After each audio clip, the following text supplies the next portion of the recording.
안녕하세요. 오늘은 내재적 동기라는 게 뭔가, 내재적 동기가 지닌 가치가 어떤 것인가, 이거에 대해서 말씀드려 볼까 합니다. 요즘 저는 우리가 과연 열심히 살기는 하는데 잘 살고 있는가 하는 거에 의문을 갖기 시작했어요. 이제 이런 의문을 왜 갖게 되었느냐 하면은, 많은 사람들이 열심히 살기는 하는데 자기 정신으로 열심히 사는 것 같지 않고 이 타인에 의해서 주입된 목표를 위해서 열심히 사는 게 아닐까, 이런 생각을 하게 되었습니다. 그래서 열심히 사는 게 나쁘지는 않지요. 그런데 이제 문제는, 이제 이렇게 살다가 조금이라도 이제 불편한 게 있거나 또는 힘들면은 어떤 악착스럽게 그런 것들을 극복해내는 게 아니라 쉽게 허물어지고, 이렇게 어떤 무망감 또는 어떤 무기력 이런 거에 쉽게 잡히는 것 같더라고요. 그래서 이게 과연 이게 뭘까, 이제 이런 생각을 하게 되었어요. 이제 전에는 뭐 이렇게 죽고 싶다 또는 희망이 없다, 정말 무기력하다, 이렇게 얘기하는 사람들이 대개는 이제 사회적으로 밀린 사람들, 뭐 낙오자라고 하지요.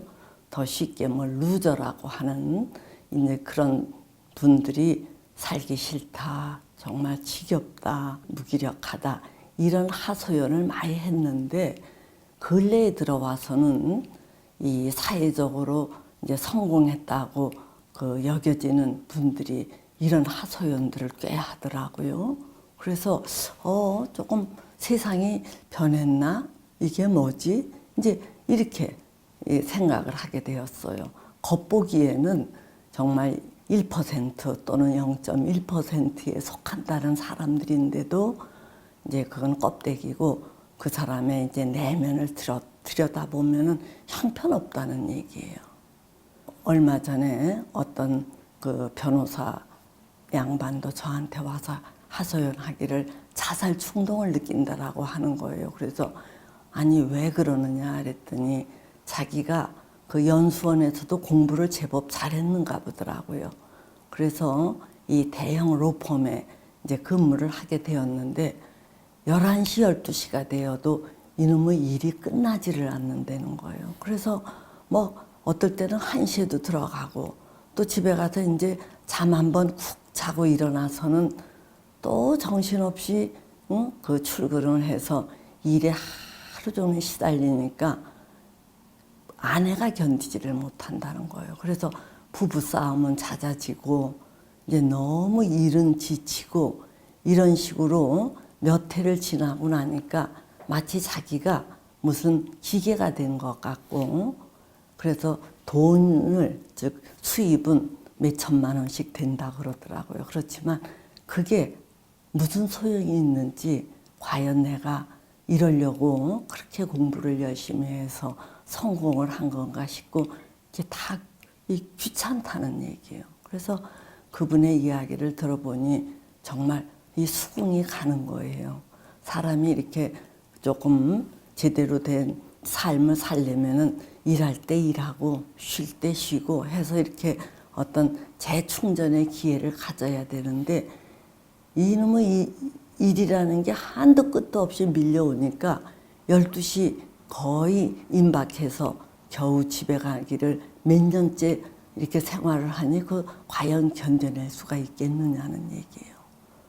또 우리 소위 사회적으로 성공했다고 하는 어느 의사도 자기가 그런 말을 해요. 좋은 의과대학에 갔는데 거기에는 머리 좋은 친구들이 많기 때문인지 자기는 그 의과대학에서 교수로 남기를 바랬다고 그래요. 근데 이제 밀려나서 교수로 있지 못하고 이제 나와서 개업을 하게 되었는데, 남들이 볼 때에는 뭐 개업해서 돈 잘 벌면 되는 거 아니냐 이렇게 하는데, 아내도 이제 자기가 이렇게 조그마한 병원을 오픈하고 있는 거에 대해서 좀 시답지 않게 생각하고, 본인도 역시 이렇게 뭔가 학교에서 밀려난 것 같은 패배감에 시달렸다 이거예요. 근데 어쨌든 이게 이제 병원은 제대로 굴러가고 환자들도 제법 많다 그래요. 그런데 지루해서 못 살겠다래요. 그래서 그게 무슨 말입니까? 그랬더니 자기가 의과대학에서 공부할 때는 그야말로 이제 고난도의 미적분 이런 공부를 하는 것 같았는데 개업을 하고 나니까 하루 종일 만나는 환자들이 감기 환자거나 뭐 어디 조금 허리가 아프다든가 뭐 이런 등등의 그 환자들이니까 매일 나누기 곱하기 정도도 아니고 더하기 빼기 하루 종일 그렇게 일을 하다 가니까 내가 이렇게 시답지 않은 그런 지지한 일을 하기 위해서 그렇게 힘겹게 공부를 했나 이런 회의에 시달린다 그래요. 그러니까 저도 그 이야기를 듣고 아 그렇게 치료할 만하겠다. 이게 이제 가끔 어려운 환자가 와야 정신을 바짝 차리고 뭔가 그거를 극복하고 해결하는 거에 만족감 내지는 성취감을 느낄 텐데 매일 이제 감기 또는 소화불량 정도의 환자들이나 이제 접촉하고 하니까 이것도 참 힘들겠다 이해가 갔어요. 그래서 이제 고개를 또 끄덕끄덕 거린 적이 있는데 이제 조금 더 저에게 이제 자극적인 이제 계기가 된 거는 어느 학부 형이 자기 그 아들을 데리고 온 거예요. 근데 이제 이 아들이 무엇을 해야 될지 모르겠고 아무런 목표가 없고 이 살기가 싫다 그러면서 자살 충동을 하는 거예요. 그래서 저는 처음에 아 얘도 학교에 가서 친구를 못 사귀거나 또는 학업에서 이제 밀려나니까 어디 그렇게 갈 데가 없으니까 그러는가 해서 이렇게 살펴봤더니 놀랍게도 걔는 반에서 늘 1등을 하는 애예요. 그리고 전교에서 밀릴 때는 한 4, 5등으로 밀리고 또 열심히 하면은 1, 2등을 하고 그렇게 쭉 살아오는데 얘가 지금 고등학교 2학년 말인데 이제 더 이상 싫다. 뭐 이런 얘기를 해요. 그래서 자, 이게 공부를 이렇게 잘해도 즉 루저가 아닌데도 이러는가 싶어서 제가 이제 의아했어요.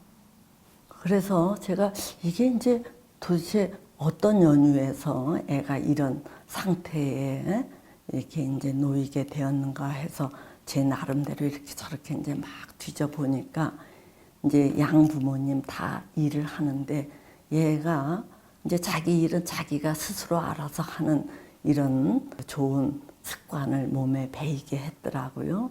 그래서 이 애가 열심히 공부를 했고 공부를 좀 제법 잘한 거예요. 그러니까 이 부모는 더더욱 애에게 더 좋은 학원을 또는 좋은 선생님을 이제 소개시켜 줬고 얘는 그 좋은 선생님이 이끄는 대로 또 부모님이 기대하는 대로 열심히 지냈는데 뭔가 이제 지칠 때가 되었는지 이때가 되니까 모든 게 귀찮고 싫은 거예요. 성과를 내는데도 불구하고 그 1, 2등을 차지하기 위해서 악착같이 하는 거에 이제 얘가 아주 힘겨워했는데 제가 그때 이제 알게 된 거는 아, 이 애가 자기가 뭘 원하는지 뭐가 되고 싶은지 뭘 재미있어 하는지 이런 거를 깨닫기도 전에 이 애가 공부를 잘하니까 부모님이 너는 의대 갈 애다. 응? 의대 가라. 이렇게 했고 이 애는 뭐 자기가 딱히 뭘 선호하는 것도 잘 없으니까 부모님이 시키는 대로 의대를 가기 위해서 열심히 이제 공부를 한 거예요. 그런데 이 애가 자기가 스스로 발견한 목표가 아니고 부모님에 의해서 주입된 목표였기 때문에 거기에 대한 아주 뭐 기대라든가 어떤 목적의식 이런 게 없으니까 이제 고단하고 피곤하고 뭐 이렇게 되니까 스스로 이 김이 새듯 이렇게 빠진 것이더라고요. 그러니까 이제 이 애는 자기가 자발적인 어떤 목표의식, 자발적인 동기에 의해서 그동안 열심히 살은 게 아니라 부모에 의해서 주입된 목표의식, 부모에 의해서 주입된 외재적 동기를 갖고 열심히 살다가 이제 이 지경에 빠진 거예요. 아까 앞서 말씀드렸던 그 변호사나 그 의사 역시 이제 부모님들이 이미 상당히 그 뭔가 교육도 제대로 받으신 분들인데 그분들이 자기 아들을 키울 때 자, 우리 사회에서는 뭐니 해도 자격증을 가진 변호사나 의사 이런 것들이 최고니까 너는 그렇게 돼야 된다. 이렇게 부모님들이 정해준 목표대로 성장을 해서 그렇게 살던 사람인데 이제 뒤늦게 이게 뭔가 하고 회의를 느낀다는 거예요. 이제 저도 이거에 대해서 참 놀라운 거를 한번 목격한 적이 있는데 어느 학원을 이렇게 지나가는데 그 학원에 큰 플래카드로 뭐라고 쓰여져 있느냐 하면은 의대 진학할 의대반을 모집한다 그러는데 그게 초등학생 모집이에요. 또 어느 학원에서는 의대에 진학할 중등학생 모집을 한다는 거예요. 그래서 제가 그거를 이렇게 보고 아니 고등학생이라면 이해가 되는데 아직 초등학생이나 중등학생은 자기의 어떤 적성이나 취미, 목표의식이 굉장히 다양해야 되잖아요.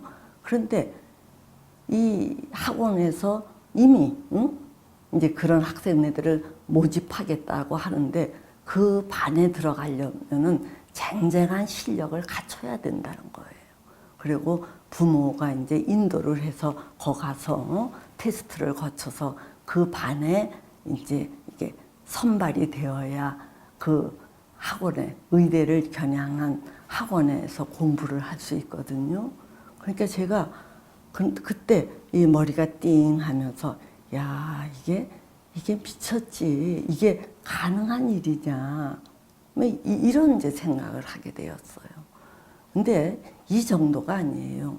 저에게 와서 이제 상담을 받는 내담자들 중에 영어를 가르치는 그 취약 전에 그 아동들에게 영어를 가르치는 선생님이 있는데 이 양반이 뭐라고 얘기를 하느냐 하면은 이 어머니들이 자기 자녀를 영어 유치원에 그 유명한 영어 유치원에 보내기 위해서 이 조그마한 규모의 그 학원에 와서 영어를 미리미리 가르치고 그 영어 유치원에 가기 위한 테스트를 거치게 한다는 거예요. 그래서 이 부모들의 기대에 부응하기 위해서 그 영어 유치원 시험이 있기 한두 달 전부터는 시간을 더 마련을 해서 이 꼬맹이들 4, 5살짜리들에게 영어로다가 말하는 연습, 작문하는 거를 가르친다고 하니 이게 기가 막히지 않느냐는 얘기예요. 그 애들은 정말 그 나이답게 찍고 까부르면서 커야 생동감이 있고 아주 생기발랄해야 되는데 이미 그 어릴 때부터 그 부모에 의해서 애들이 한쪽으로다가 치우쳐서 이제 자라니까 이런 애들이 무슨 이 생동감이나 자생력, 자율성 이런 것들이 생겨나겠는지 상당히 의문스러웠어요. 저에게 얼마 전에 어떤 분이 말하기를 우리 한국인 부모가 미국으로 이민을 가서 이렇게 사는데 자기네 애가 어떤 쪽으로 이렇게 재능을 보이니까 이 한국인 부모가 아주 발빠르게 그쪽 분야에 이제 실력가들을 찾아서 자기 자녀를 그쪽에 접촉을 시켜주면서 키워달라고 막 부탁을 하는데 그 미국인 학생이 상당히 어떤 분야에 재능을 보였대요. 그게 아마 자기 자녀의 친구였나 봐요. 그런데 그 미국인 부모는 그 자녀가 굉장히 이 재능을 보이는데도 가만히 뒷짐지고 있더라는 얘기예요. 그래서 이 한국인 부모가 물었다는 거예요. 자, 당신의 자녀가 이런 방면으로 재능을 보이는데 부모가 민첩하게 그런 것들을 키워줘야 되는 거 아니냐 그랬더니 그 미국 그 학부모가 아니다. 우리 애가 지금은 이런 쪽에 뭔가 재능을 보이는 것 같아도 아직은 한참 자라나는 아이이기 때문에 조금 지나서 제가 조금 더 재미있어 하고 조금 더 자기 역량을 발휘할 다른 무엇이 나타날지도 모르는데 부모에 의해 한쪽으로 너무 좁혀지는 것은 바람직하지 않다 이러면서 지켜보겠다 그러더라는 거예요. 그래서 저는 그 말을 듣고 맞아 그게 정상이지. 그게 진정으로 자녀가 자기의 어떤 특성이나 흥미나 이 재능을 개발할 수 있도록 이렇게 좀 내버려 두는 게 자녀에 대한 부모의 진정한 사랑이 아닐까 하는 생각을 합니다. 요즘 우리 한국인 부모들은 자녀가 원하는 게 뭐냐 이거보다도 부모가 원하는 게 뭐냐 이거를 자녀에게 주입시켜 주는 거에 너무 골몰한다는 얘기예요. 그래서 그 유명한 락강이라는 사람은 많은 사람들이 타인이 욕망하는 것을 욕망한다 뭐 이런 말까지 하지 않았겠어요. 그러니까 내가 원하는 것을 욕망하는 게 아니라 타인이 좋다라고 하는 것을 고스란히 받아들여서 그거를 쫓지 이게 과연 정말 주체적이고 자발적인 삶이냐는 얘기예요. 그래서 특히 우리 한국인 부모들이 그 매슬로우의 동기 발달에서 이 중간 단계, 즉 생존의 욕구, 그 다음에 안전의 욕구, 그 다음에 이제 소속, 즉 사회와의 욕구에서 요 수준에 딱 멈춰서 갖고 그 이상으로 남에게 존경을 받는다든가 또는 존경받는 그 이상으로 자아 실현을 구현하면서 의미나 보람, 가치 이런 것들을 추구하지 못하고 딱 3단계, 그 중간 단계까지만 올라가서 그 이상 올라가지 못하고 이 부모 욕심을 막 자식에게 쏟아붓는 거 이거 참으로 우리가 이제 재고하면서 정말 진정으로 자녀를 사랑하고 존중하는 게 뭘까 이런 거를 생각해 봤으면 합니다. 저는 이 부모의 욕심대로 자녀를 키우기보다 애가 지가 좋아하는 거, 지가 잘하는 거를 찾아서 이렇게 그쪽으로 막 신나게 살았으면 좋겠어요. 즉 외재적 동기에 의해서가 아니라 내재적 동기로 그 자기 삶을 꾸려가도록 부모가 한 발 물러서는 게 진정한 자녀 사랑이 아닐까 이런 생각을 합니다. 예, 오늘은 여기까지 하도록